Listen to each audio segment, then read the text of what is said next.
I want to go all the way back to you were talking about options. As far as Brady is concerned, you can take the Raiders and the Chargers and throw them out. Just throw them out. Now, why do you say that about the Chargers? Because if I was going to move, that would be one of the more interesting teams to me, personally. You're right. You're right. Are you going to win the division, though? No, you're right. You're okay. not. Yeah, so good point. You're going to go play in the same division with the Chiefs? That's stupid. You're a guaranteed wild card team. Then you have a really tough road to the Super Bowl. You're right. It doesn't make any sense. Plus, you're playing in Mile High, which Brady consistently has problems playing in Mile High every year, no matter who the team is in Denver. And I know they suck right now, but he's consistently struggled in Mile High his whole career. So you're talking about playing the Chiefs twice and playing in Mile High. Stupid. He's not doing it. So to me, you throw out those two teams. The only option to me is Tennessee. So Tennessee is the one that I would say, if I'm Brady, I look at it and I go to the Patriots and I say, look, it's either Tennessee or here. Tennessee's going to give me a 2-3 year deal, and you're not. If you can give me 2 years, I'll stay here. If you're only willing to do one, I'll go to Tennessee for 3 years and try to win a Super Bowl in Tennessee. I'm going to win the division because they're the best team in that division. Yep. You put Brady on that team. You put Brady on that team this year. Forget about next year. You put Brady on the team this year, and they probably get to the Super Bowl. So that's the other part of it is that So I think that's the only landing spot for him. As far as the other stuff is concerned, and I think you're right. Like the issue with the Patriots is they have a lot of turnover going on this year.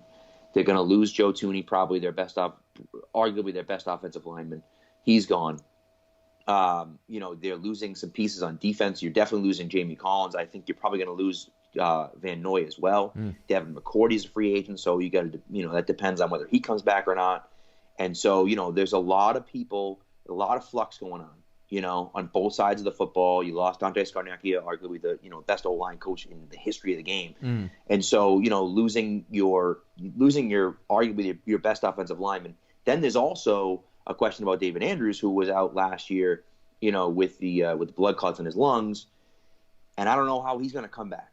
Does he come back? And if he doesn't, now you have a hole at center and at a guard spot, and now you're trying to figure. So all those things are coming into play. And then you throw the weapons on top of it, and now it's like, okay, what are we going to do? I think N'Keal Harry's going to be better this year. Yeah.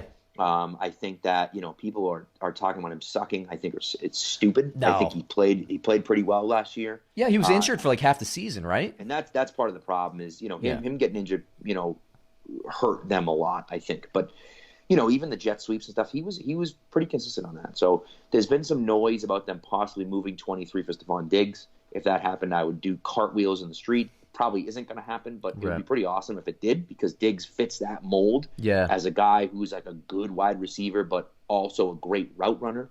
He's not just like a guy, and that's some of those. And you talk about some of the guys that have come here before and struggled. You look at a guy like Chad Johnson, who I think is a perfect example. Like Chad Johnson, the offense in Cincinnati was, Chad, go get open and we'll throw you the ball. That was the offense. Yeah. So he came here and it said, okay, you have to be in this spot at that exact time, and not at 12 and a half, not at 11 and a half, at exactly 12. Right. And he struggled with that because he had never done that before in his career. And so I think that's stuff that, is hard. But as young guys, they can come in and pick that stuff up because they're like sponges, So they don't know what they're doing yet. So it's like, you have to do it this way,